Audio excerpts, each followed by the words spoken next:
Good morning. We're going to start our next session.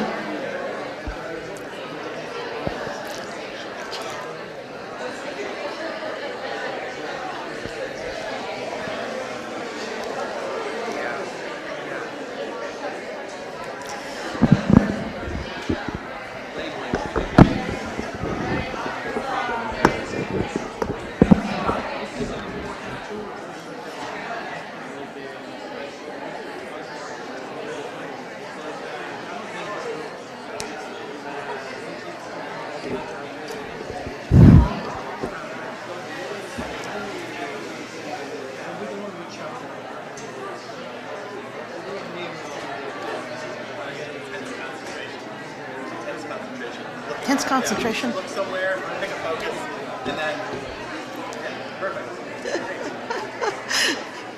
Ian, that's all.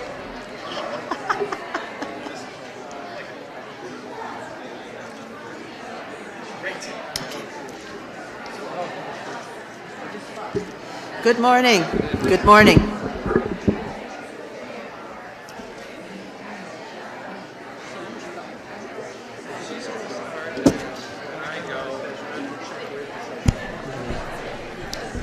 Good morning. Hello. Please take your seats. And we'll start our next session.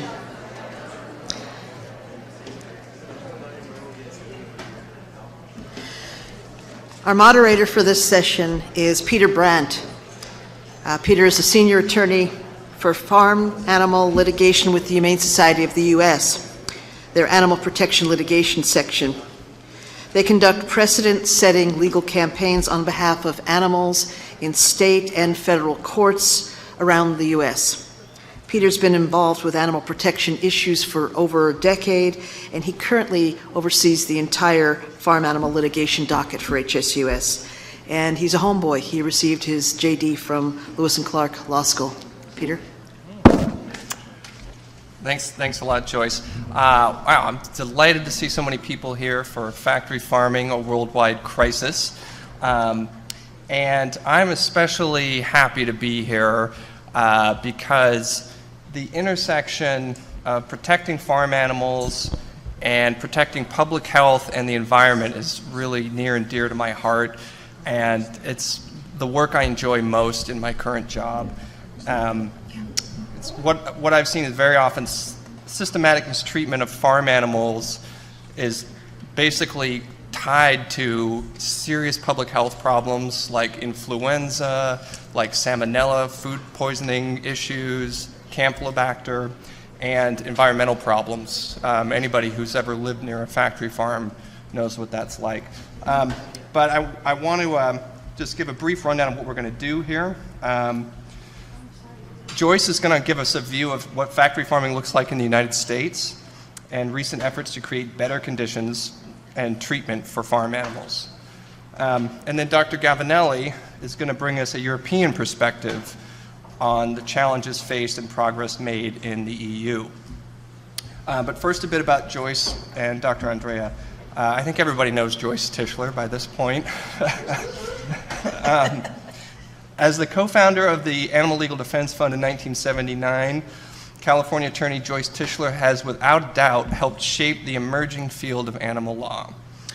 Joyce litigated some of ALDF's earliest cases, including a 1981 lawsuit that halted the Navy's plan to kill 5,000 feral burros. And she also litigated a 1988 challenge to the U.S. Patent Office ruling that allowed the patenting of genetically altered animals.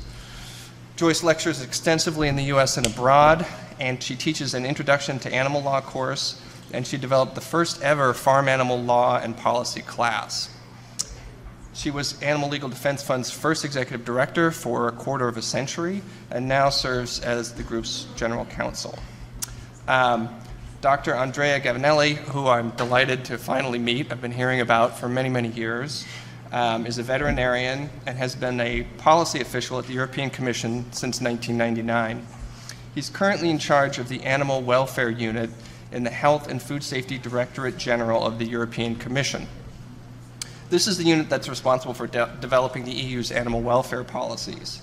And this unit coordinates those policies with several other policy areas like agriculture, internal market, the environment, trade, and fundamental rights. Since 2001, Andrea has been the European member of the Working Group on Animal Welfare of the World Animal Health Organization.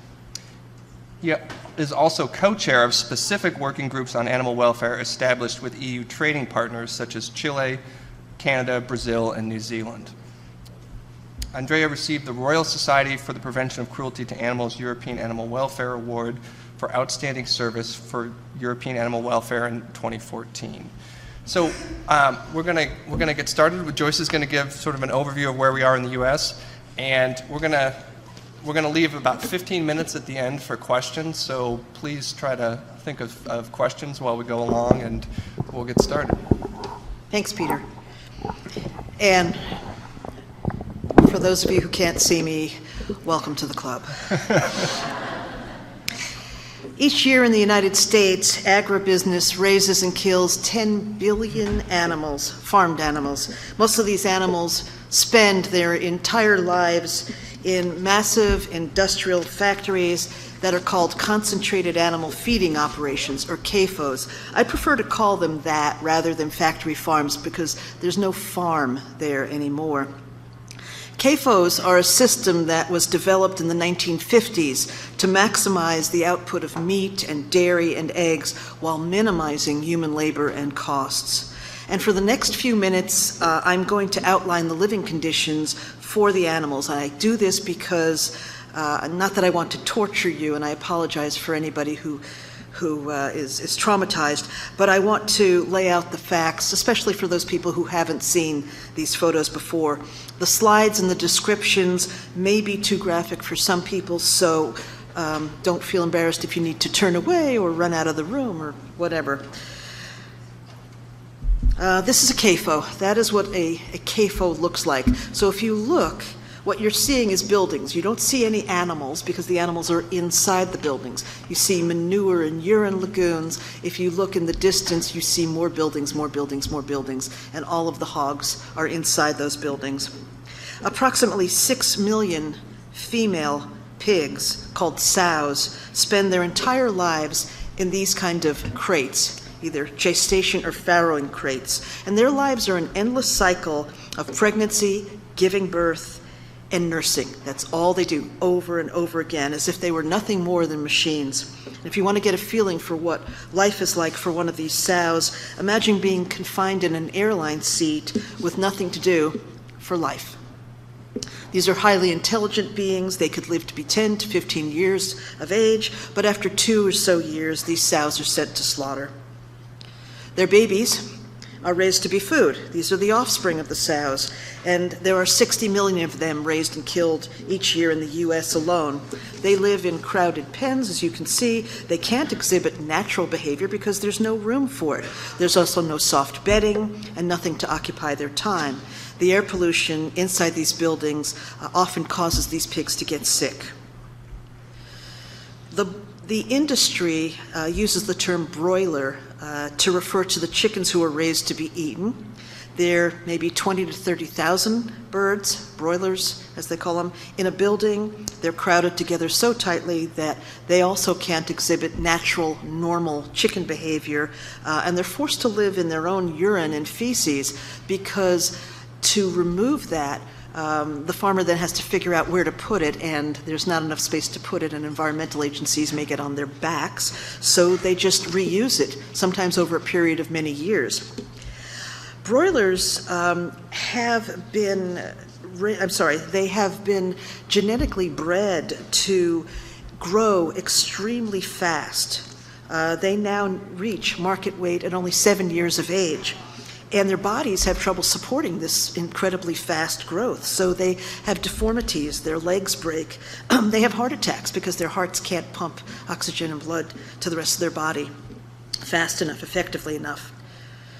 Egg layers are probably what you are most familiar with. Egg-laying hens, 95% of them spend their entire lives in battery cages. Battery cages are wire cages, stacked row upon row upon row in massive facilities with 5 to 10 birds per cage. They also are crowded. They have no privacy, no places to perch. They can't exhibit natural, normal chicken behavior. Many of them lose their feathers and their bodies are covered in sores and bruises. Male chicks, they don't lay eggs, so they're killed as soon as they hatch. Turkeys are treated pretty much the way that chickens are treated, broiler chickens. They're crowded into massive buildings that house about 10,000 turkeys at a time. Wild turkeys, if you've ever seen them, are sleek. These turkeys have been bred to grow huge breasts because that's what the consumer wants, but it makes them very ungainly, and it also makes them more subjected to heart attacks. Cattle raised to be eaten are sent to massive feedlots to be fattened in the last few months of their lives. A feedlot may hold as many as 100,000 cattle, and you don't see any grass here. It's just dirt. Dairy cows, like sows, are treated as if they were machines. In order to produce milk, cows, like all other mammals, have to go through pregnancy. Dairy cows spend their lives being pregnant, giving birth, and producing milk. Their calves are taken away from them within 1 to 3 days after birth so that the cow can be sent back into production. But the separation of the mother and the child is very distressing to both. After 3 to 4 years of intense production, these dairy cows go to slaughter. And because they've been worked so hard, their bodies have given out a lot of the time, and these are what you hear of as the downer cows. Male calves, like male chicks, can't produce milk. They're not needed, so they're either sent to slaughter immediately or sent into intensive confinement for 16 weeks and then slaughtered to be made into veal. Okay. How's everybody? Huh? Sorry. Let's get off the conditions for the animals and talk about the laws.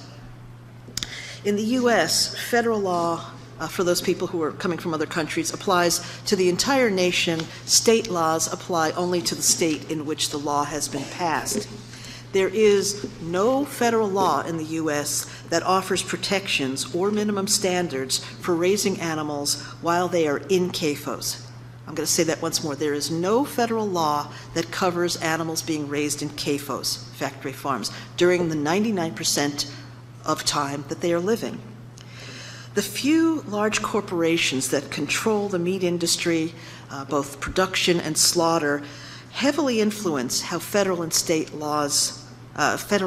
legislators vote, and they've created a void in the legal system. There's an absence of law to protect these animals. Now, on the one hand, you can admire their initiative. The lack of laws obviously benefits them, but the reality is it's an enormous expense to the animals who are subjected to it, to the environment, the air quality, the water quality, and to human health as well. There are 3 federal laws. The first is the Federal Humane Transport Law, and I'm going to go through this very, very quickly because in this session I'm mainly focused on the CAFO experience. The Federal Humane Transport Law mandates that someone transporting animals across state lines may not confine the animals for more than 28 hours without unloading them and providing them with food, water, and rest space. Congress expressly limited coverage of this law to transportation. Peter was involved in the successful effort by HSUS to get USDA to apply this law to trucks, which it had not been doing previously. This law does not apply to the living conditions in CAFOs, and it's quite poorly enforced. It doesn't apply to poultry, chickens, ducks, turkeys, who are by far the largest number of animals raised for food and transported by truck. Second federal law is the Humane Methods of Livestock Slaughter Act. This generally requires that livestock be quickly rendered insensible to pain before being killed. This law excludes poultry and animals killed for ritual slaughter. It's very poorly enforced, and if you've looked at any of the videos that have come out of slaughterhouses, including our recent one from the Tyson slaughterhouse, you'll see that what's going on there is anything but humane. Most violations are never caught. Again, this law applies to slaughter. It does not apply to the CAFOs. And finally, the third federal law is the Federal Animal Welfare Act, which sets minimum standards for animals in research laboratories, transportation, zoos, circuses, and puppy mills, but livestock and poultry used or intended for use as food or fiber are specifically excluded from the humane standards of this federal law. So that's it at the federal level. At the state level, each of the 50 states in the U.S. has an anti-cruelty law, but the majority of state anti-cruelty laws either specifically exempt farmed animals or they exempt what are called standard or customary husbandry practices. What are those? They're everything industry does. They are debeaking, dehorning, castration without anesthesia, confinement in gestation and farrowing crates, forced molting. They are very painful and traumatic practices, but these are standard in most places in the United States. And again, it goes back to an industry that has had a stranglehold on both state and federal legislation. A movement-wide focus on farmed animals in the U.S. only started in 2000, and what you're going to hear from Andrea is that it started 40 years ago in Europe. And what you'll also find out is that Europe is far ahead of the U.S. We like to think of ourselves as first, but we are nowhere near first when it comes to protecting farmed animals. Because the meat industry exerts such great power in state legislatures, our capacity to go to state legislatures and get progressive laws was somewhere between limited and non-existent. And so groups turned to the state ballot initiative process, which exists in a few states in the United States. And that process allows voters to pass legislation directly, to bypass the legislature. Sorry, I'm having trouble with that word this morning.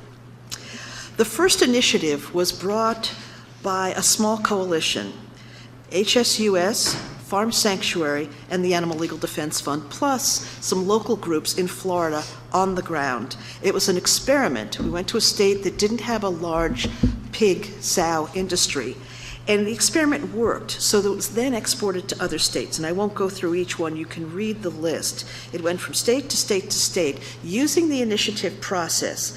Each of these initiative efforts was very expensive, hard fought, but they mark an important milestone in the American approach to farmed animal protection.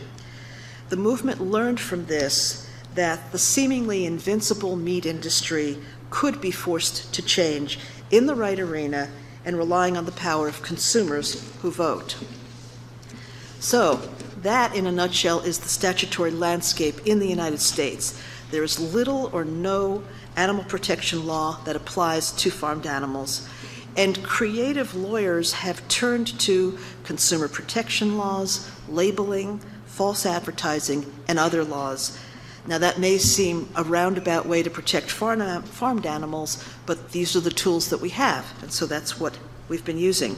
And I want to offer a few representative examples of the many, many lawsuits that have been brought and the many decisions there are.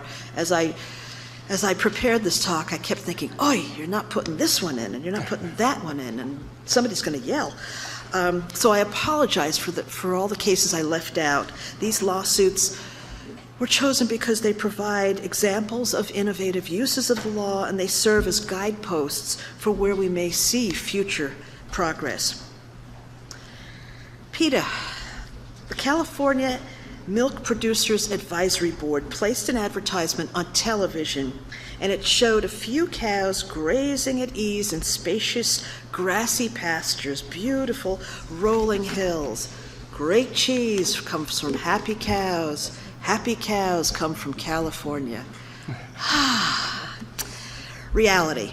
The vast majority of California dairy cows spend their lives in dry lots of grassless dirt. They are forced to endure constant cycles of pregnancy, birth, and milk production. They have painful maladies from this intensive production. And then the final insult is that they're sent to slaughter, some of them too sick and disabled to walk into the slaughterhouses by themselves. So PETA sued the California Milk Producers Advisory Board, claiming that the ad was misleading and deceptive. in violation of California laws that are shown on this next slide. Sorry, that's a lot of print. But basically, California Business and Professions Code 17200, 17500, and 17580 protect consumers and demand that producers advertise in such a way that is not misleading or deceptive to the consumer. The result, unfortunately, was a dismissal because the court found that the Milk Producers Advisory Board is a public entity, not a person that could be sued under these statutes. So what was gained? Well, as we all know, PETA is really good at advertising itself. And along with the lawsuit, PETA ran a campaign to educate the public about the real conditions for dairy cows in California. We're still a very long way from saturating the public with information about the reality of how farmed animals are raised and how they live. So this helped to create momentum. Some might say it made PETA and the movement look humorless, but I think it was a valuable education tool. Another approach was brought by Compassion Over Killing, and that was to attack the industry's use of a logo. Actually, you don't see the actual logo here. Compassion Over Killing sought help from the Better Business Bureau, which is a nonprofit agency in the U.S. that works to inform and protect consumers and to settle disputes between consumers and businesses. Egg producers were displaying a logo from the United Egg Producers, and the logo stated Animal Care Certified, and it was accompanied by a check mark. You can see how COK changed that a little bit. COK filed a pre-litigation complaint with the Better Business Bureau and also with the Federal Trade Commission, claiming that the logo communicated to consumers that these producers raised their hens in a humane fashion, which was quite misleading. The reality is that the UEP guidelines do no such thing. They don't ensure humaneness. In fact, what they ensure is that these producers can claim humaneness while they're giving too little space, while they engage in forced molting, while they have beak mutilation, and all of those standards and customary practices were animal care certified. That's ridiculous. And BBB agreed with COK. And on appeal, it affirmed UEP was forced to change its logo. It could no longer use Animal Care Certified. What did it change it to? Well, United Egg Producers Certified. Not a whole lot better, but somewhat less misleading to the public. And again, the legal effort was combined with an education component, and that's very important. We need to get this in front of the American public so that they understand what the difference is. A major victory came in 2008 from an undercover investigation of Hallmark Slaughterhouse by Humane Society of the U.S. Now, undercover videos have been a key component of animal activism for really many years. Compassion Over Killing, Mercy for Animals, and others have released very hard-hitting exposés of the conditions in CAFOs and in slaughterhouses. In this case, HSUS added the element of the legal action. Hallmark Slaughterhouse was at one time the second largest supplier of ground beef to the National School Lunch Program, obviously a very profitable venture. Its owners claimed that all cattle slaughtered at the plant were treated humanely, and those claims were false and fraudulent. Undercover video released by HSUS showed workers dragging downed, sick, injured cows with forklifts and chains, shocking them in the face and eyes with electric prods to make them get up and walk into the slaughterhouse. The video showed egregious violations of state anti-cruelty law, but it also showed violations of federal food safety law, and that was a good hook. This led to several actions. State anti-cruelty charges were filed, and the USDA's Food Safety and Inspection Service determined that Hallmark was not complying with their regulations, so the beef products produced at this slaughterhouse were unfit for human consumption. USDA recalled 143 million pounds of beef from this slaughterhouse. That raised a lot of eyebrows. HSUS, later joined by the Department of Justice, brought a key TAM action against the owners and investors of the slaughterhouse under the Federal False Claims Act, and according to the final consent decree, the slaughterhouse owners forfeited virtually all of their remaining assets and paid a total of over $3 million. Another approach that's been taken, and I'm going to have to rush through this, and that's okay, is taking a look at a practice that is egregious. And the force feeding of ducks and geese is absolutely barbaric. And what we at ALDIF decided to do was to approach this practice from several angles to see if we could do a full court press and end this practice, an individual practice that tortures animals. So the first case that I want to mention was a lawsuit against Hudson Valley Foie Gras. It's the only remaining producer of foie gras in the United States. We successfully sued them for their label, the Humane choice, and forced them to eliminate that label from their advertising. Second, ALDF, COK, Compassion Over Killing, and Farm Sanctuary have sued the U.S. Department of Agriculture. And then the USDA, as we know, well, maybe as we don't know, force-fed ducks and geese are fed massive amounts of grain in the manner that you're seeing there, far more than they would eat naturally. And as a result, they develop a disease of the liver called hepatic lipidosis. Now, USDA is required under the Poultry Products Inspection Act to prohibit adulterated foods from coming into the food supply.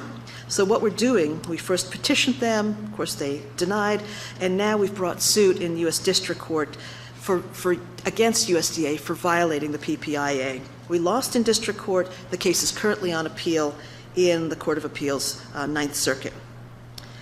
A case we didn't bring, and I'm going to butcher French, I apologize to anybody who does know how to speak it, Association des Éleveurs versus Kamala Harris.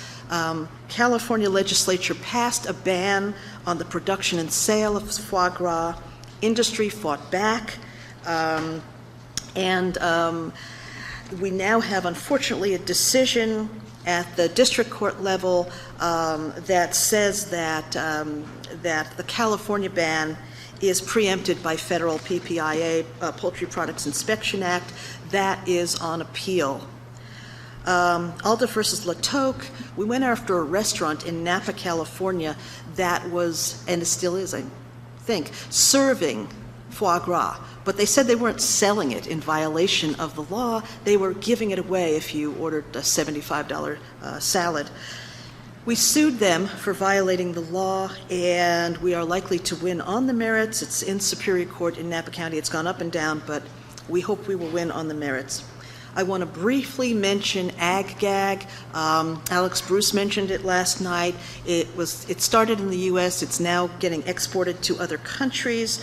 Basically, this is industry's tactic of silencing whistleblowers by making it illegal to take photos and video. Ag-gag laws exist in 7 states in the United States. We've sued in Idaho and in Utah, and recently won our case at the district court level in Idaho. The Idaho District Court declared that Idaho's ag-gag law is unconstitutional, but we are in the thick of this battle. Okay, I've thrown a lot at you. And I just want to say, challenging the CAFO system is a massive undertaking, and to be successful, the U.S. movement needs to convince the American public that this is not the only way to feed our country, that CAFOs are not a sustainable form of agriculture. I didn't even begin to get into the environmental damage.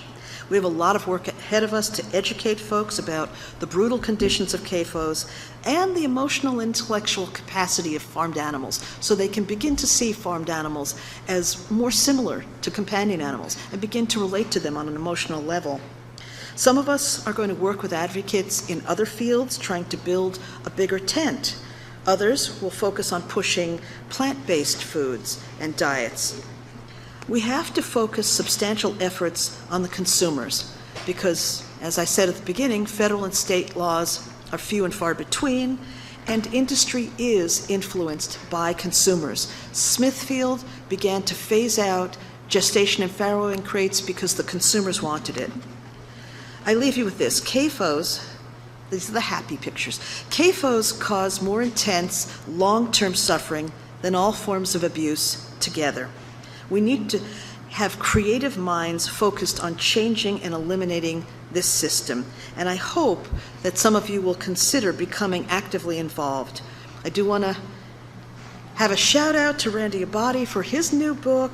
Bruce Myers of Environmental Law Institute and I wrote a chapter on how environmentalists and animal protectionists can work together toward our mutual goals, and CAFOs are the first order of business on that list. Thank you.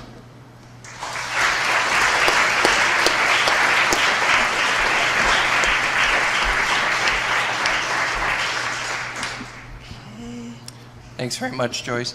Well, I've got questions, but we'll wait. I think we're ready for you, Dr. Gavinelli. I'll pass the baton. Thank you. And I think it's already on. Thank you. Yes, you're welcome. Very good presentation.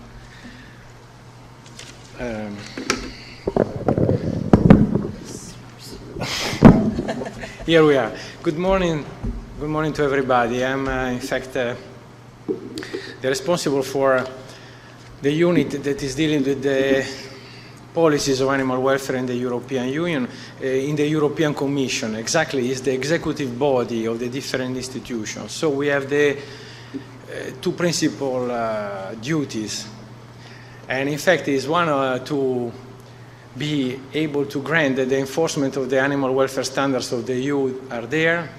And second is that we have to look forward in which way we can build up, and also not only in the EU, but internationally, better animal welfare. So I'm a vet. I'm so pleased to be here, not because it's a vet school, but a lawyer school, and we talk about creativity. And it's really a pleasure, because I think that is what makes the passion in this work, creativity, because the picture with the photo we saw, actually, sorry for my English Italian. Sometimes I look like some actors from American movies of Italian origin in this state. Sorry, stop me when you miss some words. But in fact, I want to say these pictures are depressing, are awful, and I understand it's making us suffering. They hope to work on it together, and with young people as you, it is important, because there was a time when I started 20 years ago that I was really feeling alone in Europe, I tell you. Despite, and we go ahead now with my presentation, we are talking about big progress that have been made, and 40 years, in fact, of story behind us. So the purpose of my presentation today is to give you a little bit of an overview of how this approach that was taken 40 years ago for pure reasons that were related to the internal market, to have fair competition between producers in the EU, open up an important revolution that led to even a modification of the European Union Treaty, that is the equivalent of your constitution, where an article transform animals from common goods to sentient beings, with all the respect to the role we have in Brussels towards the member states. Because in fact, member states retain a lot of competence when we talk about tradition, when we talk about heritage. That's why it's difficult for us to intervene on an issue like corridas from Brussels, because this is an heritage where there is the total legal competence of the member states. We have no role to play there. But we enter in the game when we talk about regulating a business where we trade animal products, and the dimension come not only because animals are commodities. Now we come into the opening of having animals that have feelings, sorry. And it's no more a scandal to talk about it.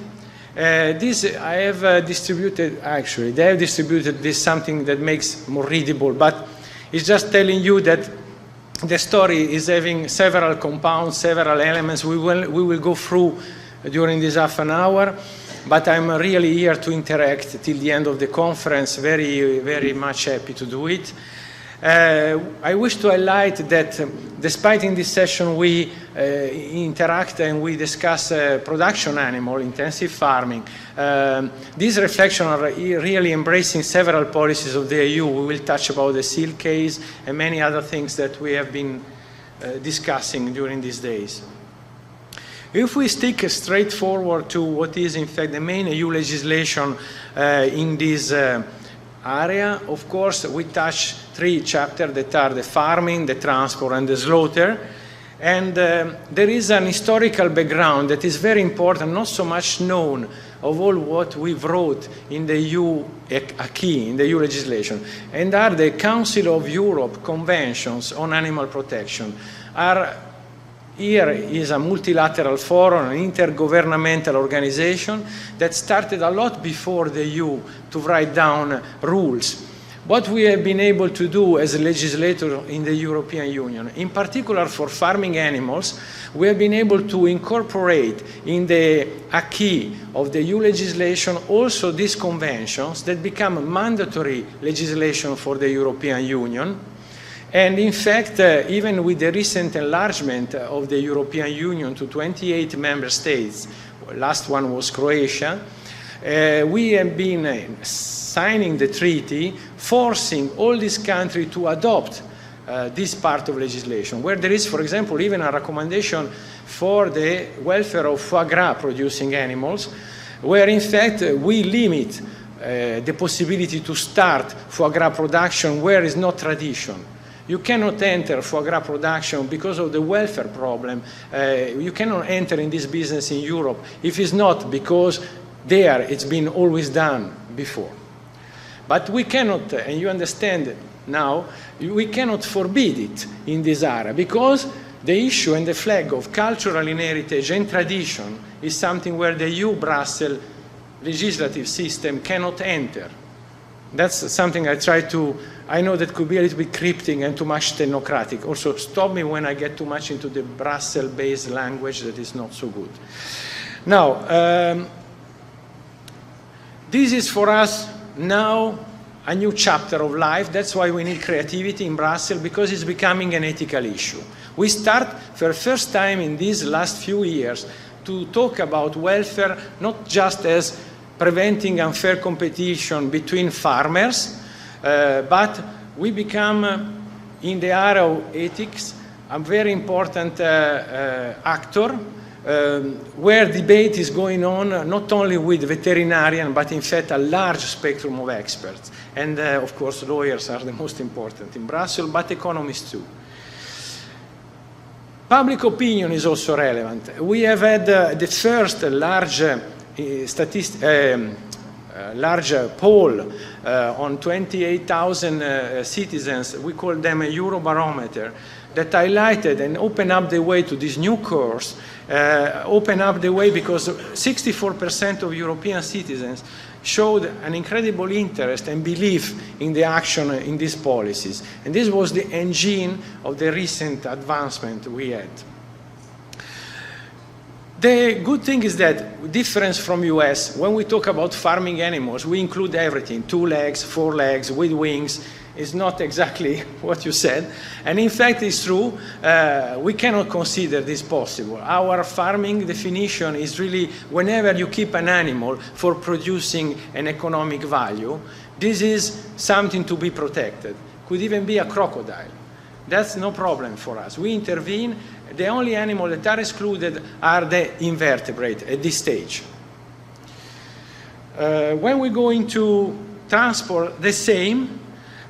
We have, in fact, several strict requirements for the transport of animals over 8 hours, and we have a continuous update also in terms of the science of it.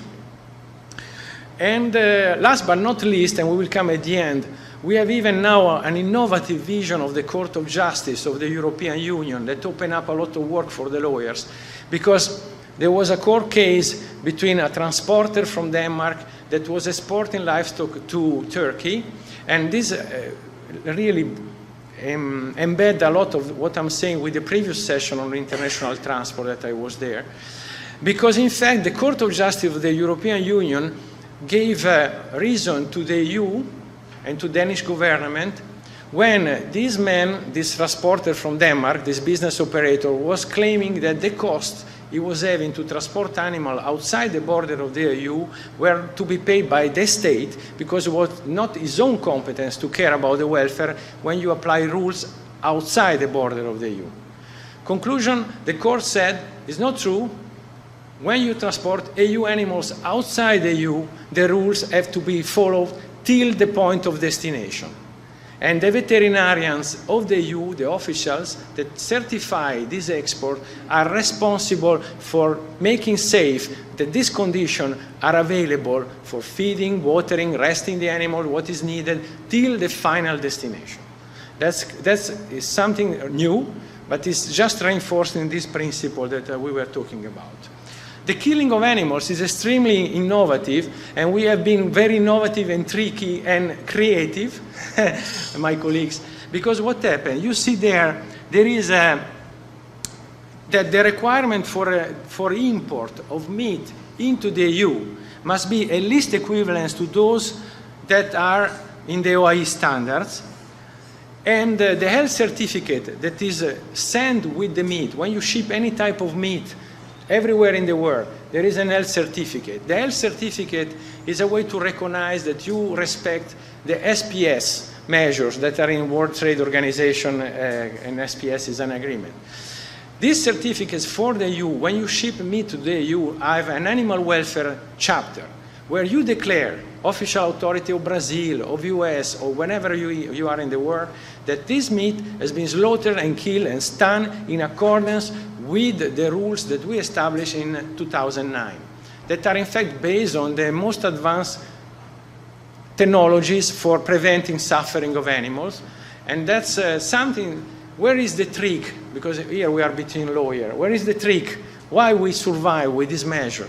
We survive because we refer not only to the treaty, but we refer to the standard that have been adopted by the World Animal Health Organization, where 170 countries in the world, including US, voted in favor of these standards for the welfare at killing. So a reference to a multilateral forum was the way we get into it.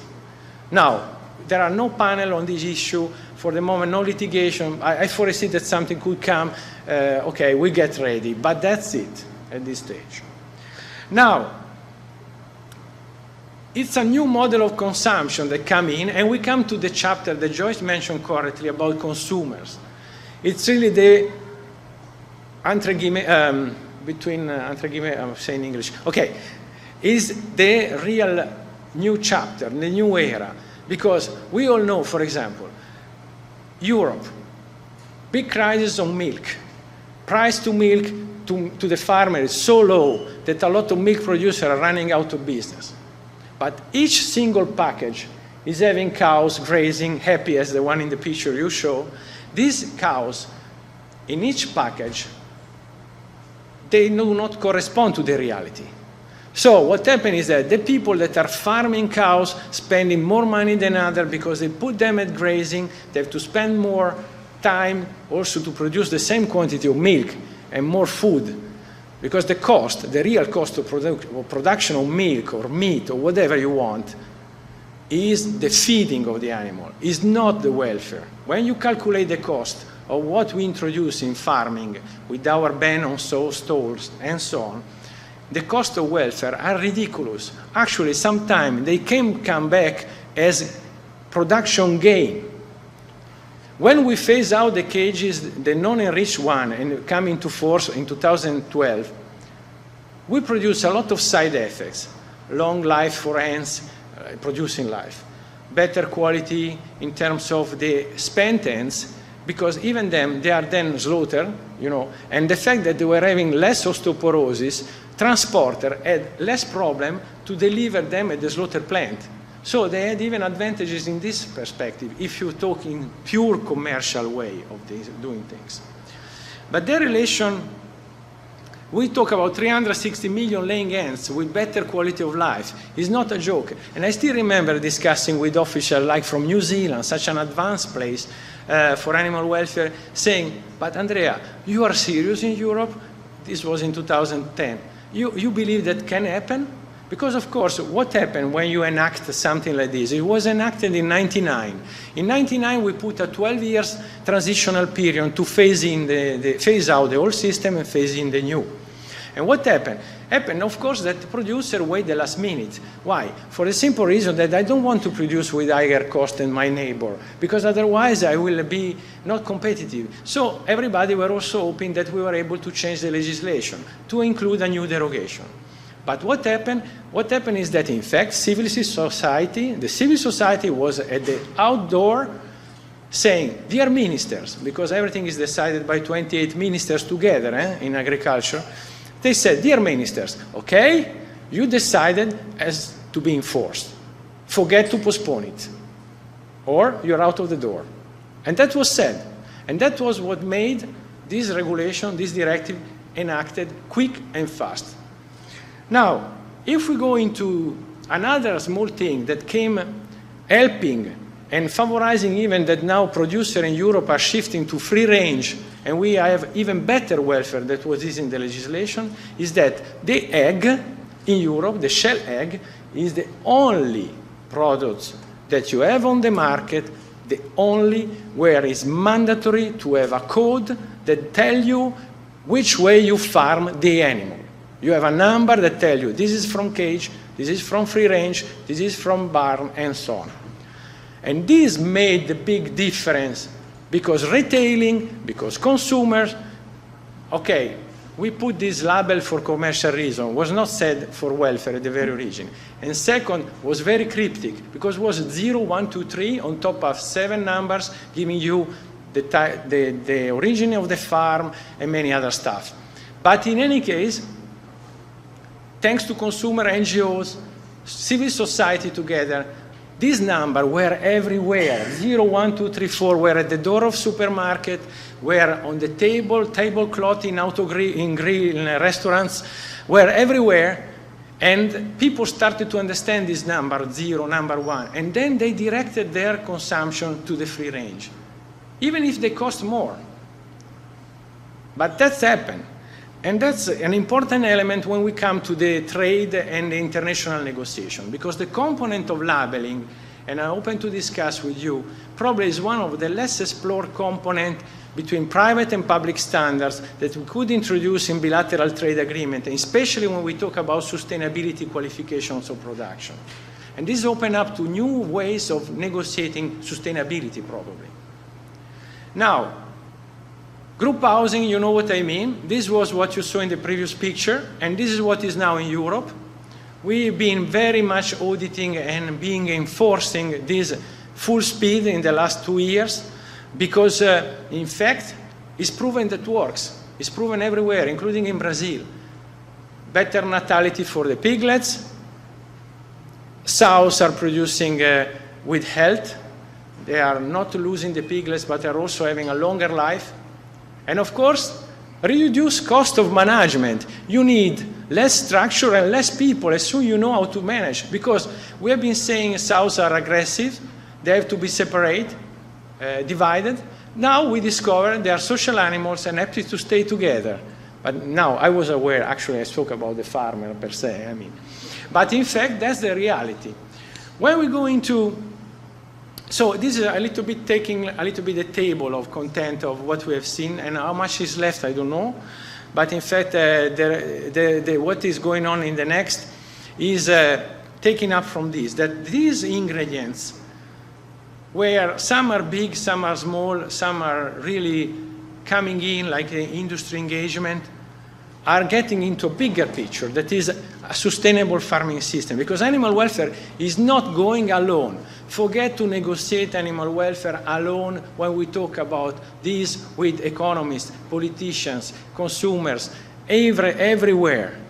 This is impossible in Europe. I don't know here, but this I talk about the EU experience, of course. And that's really essential to keep that this is the most important outcome of the recent debates on animal welfare in Europe. We go into what we call a circular economy package, in which really even food waste and reducing it is part of an animal welfare task. Now, when we go to the standards, it's clear that we have provided added value to EU production because we got into an incredible result for quality of food, for reducing, and it was said also in the opening speech this morning, We reduce also, for example, antimicrobial resistance. That is a plague today. Welfare is a tool that works so well for public health and food safety that very little is left for many other tools today. And, of course, a legislation, has been said, alone is not enough. And we come back to the fact that knowledge, consumer education, awareness, training, are all elements that we have to spend resources in it. And media play their own role. Because in fact, constructive debates are also based on constructive medias. And I call up media here inside the house because they should be the real important catalyst of this debate. For example, starting to not just show bad example of farming, but starting to talk about good example of farming, that is not so easy sometimes, doesn't make so much in the news. Help people to understand that the label on the milk with this green grass and the cow is not for all the milk you buy, because in fact the milk in Europe does not have a label, apart from the organic, that is like in the US, is not having a label telling you the way animals are farmed. There is no label in any other type of product. We start from the benchmarking of standards that are in legislation, but if you go above them, there is no way to recognize them by the consumer on mandatory basis. So we have also, as in the US, an incredible differentiation of identities of initiative. We mentioned California. I know that it's not the same in many other members of the US state, but in fact, the differences must be seen as richness. Because when you produce something, and this is having a connotation of being local, made with the love of the animals, doesn't mean the same in the different member states of the Union. And then it's opening up for you a market opportunity, because you can discover better things in your approach to food. And this is a way to communicate something that does not exist today. Because in fact, I repeat, the communication is all about the bad and the worst. It's a new era to start. And I think farmer could be on top of this. The same happened, for example, when we started to communicate on cosmetic testing, for example. Because in fact, it's not a question to avoid cosmetics. It's a question to take up cosmetics that are not tested on animals, and to be sure 100% that you can forget about it. In the sense, we ban it in Europe, and we also forbid to import. What we inserted in our directive, for example, in particular, you see the article, but everything is available on the web. You can get from our legal website. Ethical consideration, as I said from the beginning, come into even a specific article in legislation. We oblige to do an ethical assessment of what is a project involving animal in experiments, for example. This is not so advanced when we talk about farming, because simply this is a regulation that has been adopted more recent. There is a big thinking about what's next in the European Union about animal welfare legislation. I tell you, it's a very difficult moment, because we have so many tension and so many elements to consider, and we feel, and this is important to say, the global dimension. The global dimension and the role of the EU. Because we have been bridging and building on this since 40 years, as I said. And it's not so easy when you are in Thailand, or when you are in China, or when you are in even Brazil, to be the EU. Because they look to you as the one imposing standard for import, being protective on animal welfare, thinking you come saying you are the best. Exactly, that's what we do not like to be. On the contrary, in fact, where is animal welfare in all the bilateral agreement we have? Where is? It's located in the chapter on cooperation, on knowledge sharing, is only chapter where we can talk about animal welfare and where we are also proposing with the US in the TTIP negotiation. Is not for the moment going anywhere else than cooperation, because this is the only play we want to do. Yes. And now I'm going really to conclude with something that I will not say more than what is in the slide, in the sense that this has been said before. Many of you are real experts of this case. I've been even reading what you write, because I really had time to dedicate to this very interesting phenomena, but also because I'm happy, because I was at the origin of what was written in the EU law. And what is important, the only lesson learned, apart from the mail, that I can tell you, the lesson learned is that sometimes in welfare, when you are creative, you cannot expect what will be the consequences of your work. You know why we had such a solid law banning this import in the EU? You know why? Because we based the legal approach to a directive that was adopted a few years before on the banning of the import of cat and dog fur products in the EU.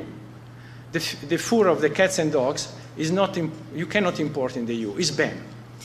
And any products from cats and dogs.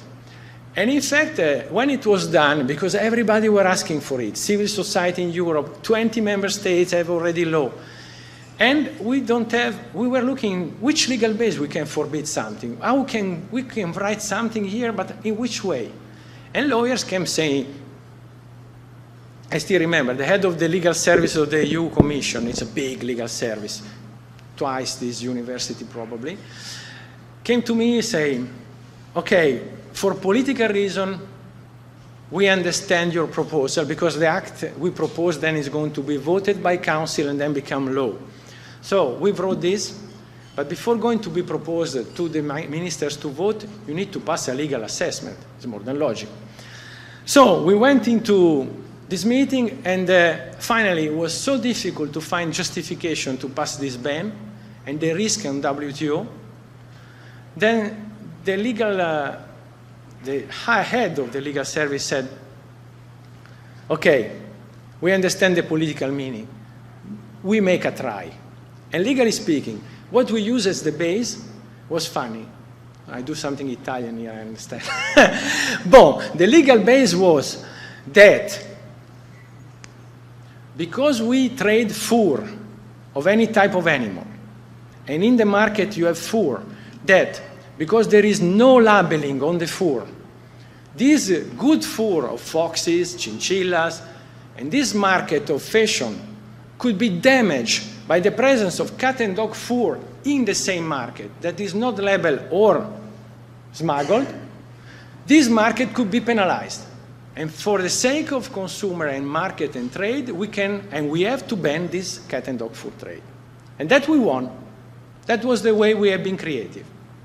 And I was there, and when it went, I tell you, I was a little bit uncertain, even myself at the last minute, because really that we never been tested in WTO for this was a miracle, to be honest.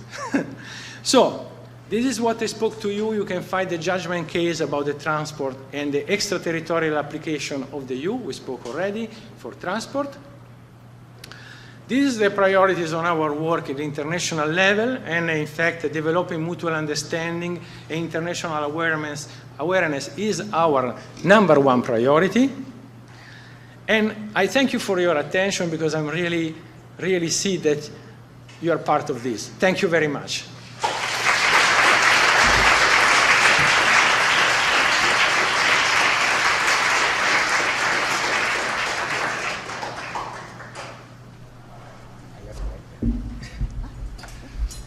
All right, thanks very much. Maybe I'll just get us started.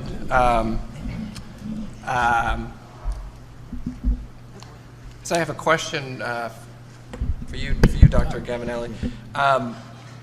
It's really fascinating to me. The basis is cooperation, international cooperation. The EU doesn't want to be the only leading country on animal welfare. And one thing that's interesting to me lately is it's bad for business, for a lot of different businesses that are multinational drug companies, for example. It's very bad and difficult for them to to deal with one set of standards in the European Union and then a completely different set of standards in other countries. Like a livestock drug called Ractopamine, which is a growth-promoting drug. Big fight between the United States and the European Union. European Union will not allow in any meat from animals treated with this drug. The U.S. loves this drug. It's in somewhere between 60 to 80% of pigs. China will not allow trade in meat from animals treated with this drugs. So right now, the United States the pork industry is starting to rethink things because they're not selling any pork to China at all. And the European Union is selling a lot of pork to China. And it hinges on this drug and these different standards. So it's a long way to set it up, but basically, do you think we're really moving towards a day when the standards will have to be uniform to facilitate business on animal welfare?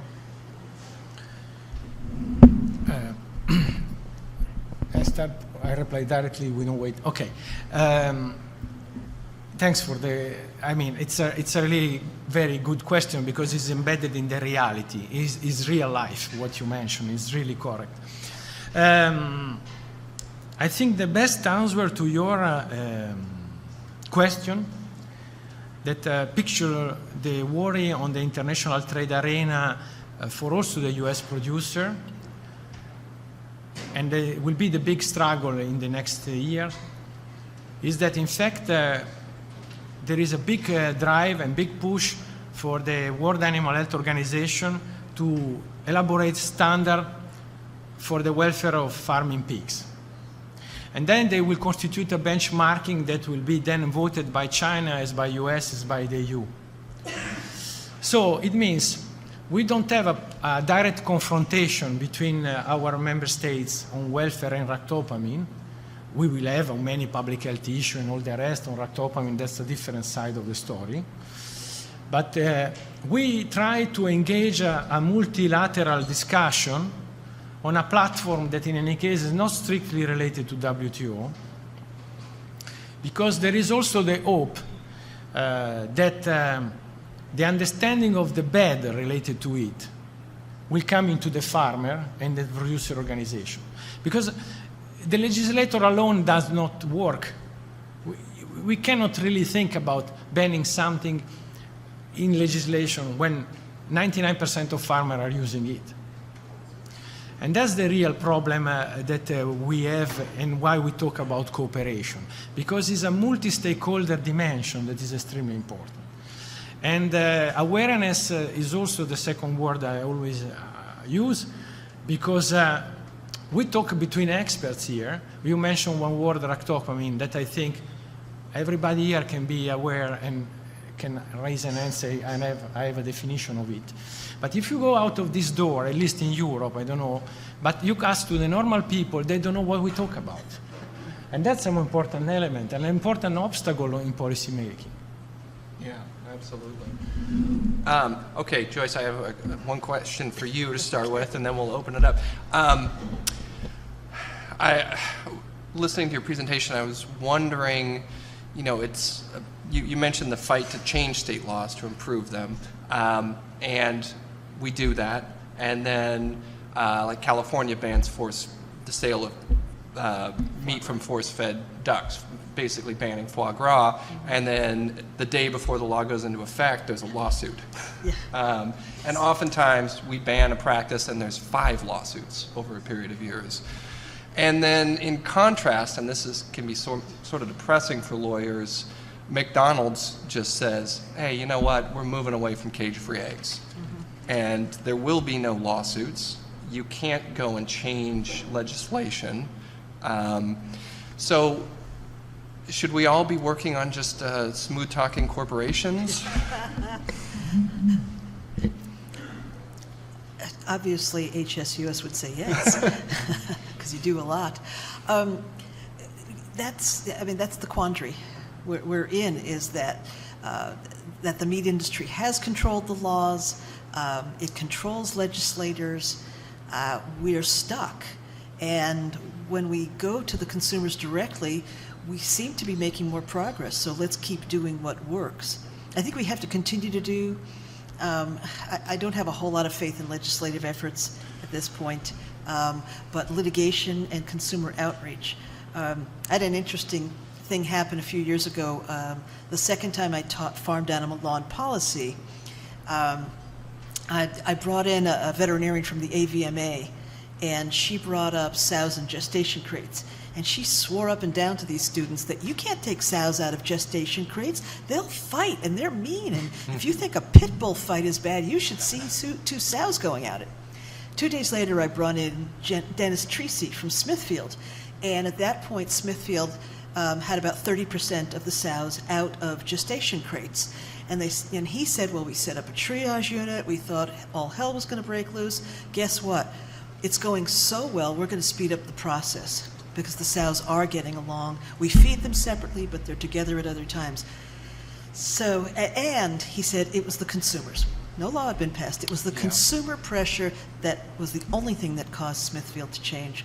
So I think we have to continue to work with consumers in as creative a way as we can, and influence corporations that way, which leaves us as lawyers saying, ooh, what do we do? What do we do? But let's do it. Let's do what works. Yeah.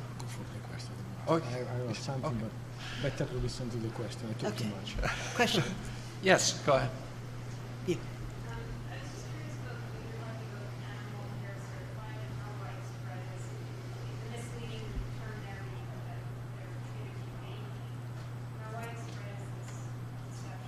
It is extremely widespread. And how do we get at this? Oh.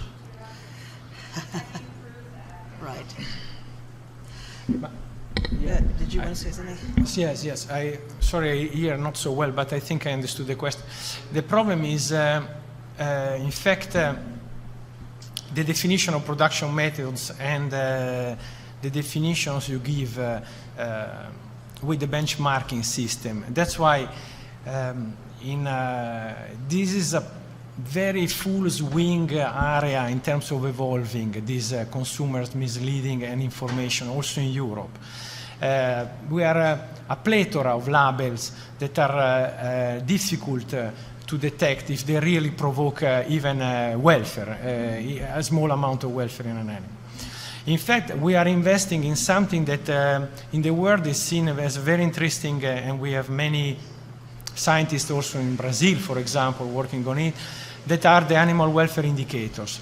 It's a way to measure the welfare directly on the animals and measure it through statistical and valid system of really qualifications of the quality of an animal status. And this is something that could enrich then the communication to the consumer, because even we have in Europe an example of a label in the Netherlands called Better Life. Is even 1, 2, and 3 star. Is made through NGO, retailer, governmental authorities that do the audit, and third parties. So, and this is really having a set of indicators for each step you do that is really helping you as consumer to not be misled, because it's not, and I had a good debate, saying, is freedom the right parameter to measure welfare of an animal? With scientists, of course, because then come in a very sophisticated discussion. But in fact, this is a very new, important area of evolution of how we conceive animal welfare and the way to implement it in Europe. And I'd like to add that in Europe, scientists are actually basing their opinions on science as opposed to being biased by industry. That's something that's not happening in the U.S. It's an optimistic point of view. Well, no, I'm joking. Okay. I'll try to repeat questions too. Yeah. But, Peter, I have one more thing. Yeah, go ahead. Sorry, just one more thing. Humaneness. There's a case out of New Jersey, the New Jersey SPCA versus whatever, it's in the case book, in which humane was defined by the New Jersey Agricultural Board to include everything that is standard and customary, so everything. It was meaningless, except they found that tail docking of cattle was not humane, and was it forced molting? There were 2 things that but everything else was considered humane, and the court deferred to the agency, as often happens in courts. So humane is pretty much meaningless at this point. Sorry. Okay. Other questions? Well, I have another question. Okay. Oh, good. He came. I guess the question is about, you mentioned the need for standards. If you're importing meat into the European Union, it has to be produced according to equivalent standards. And I guess the question becomes, how equivalent does it need to be? And I think you mentioned that you think there may be a challenge at some point to the EU standards. But just to put it in perspective, if I understand correctly, at a slaughter facility in the EU, as of relatively recently, if an animal like a pig collapses, you're supposed to euthanize the animal. In the United States, at a federally inspected slaughterhouse, you're not supposed to euthanize the animal. You're supposed to move the animal to a pen, and it can linger there until it's re-inspected, and then it can be slaughtered. So there's little differences, but I think people would and it's actually a very significant difference. For public health reasons, as well as obviously animal welfare reasons. Yeah. But just simple things like a pig collapse on the ground the science indicates that pig becomes way more dangerous in terms of its ability to pick up things like salmonella, and its ability or the tendency for a down pig is more likely to have an influenza infection, whereas a walking pig isn't. So have there been a fight yet about equivalence for these animal welfare standards? Doesn't sound like it. No, in fact, I start. Yes, it's again a very good question. I don't know if we have the right chairman here, because this open up discussion for another half an hour. Well, in fact, from our side, the most difficult thing we encounter globally when we talk about equivalency is what we mean by equivalent. And in fact, for the moment, if we speak about welfare, we speak about more or less what we discuss in terms of the World Animal Health Organization. But it's a temporary way of acting, I think. Because the evolution, apart that is a very young approach, so it needs to be further tested.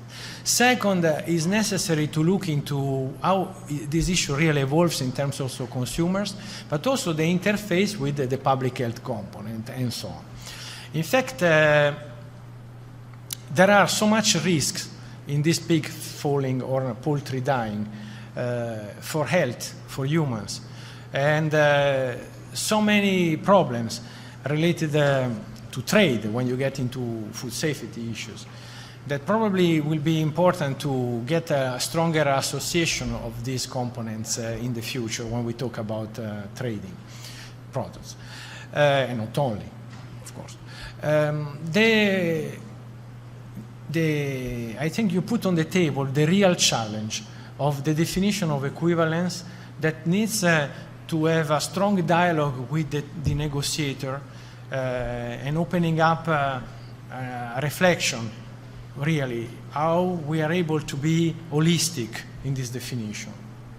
In fact, the holistic approach to this is an incredible sophisticated issue. They come to the legal also aspects, like the judgment on the seal case. Because the holistic, I spoke only about public health or food safety, but one moment comes to the ethical issue too. As we said, we are not accepting seal products in Europe for protecting public moral or fur from cats and dogs. That's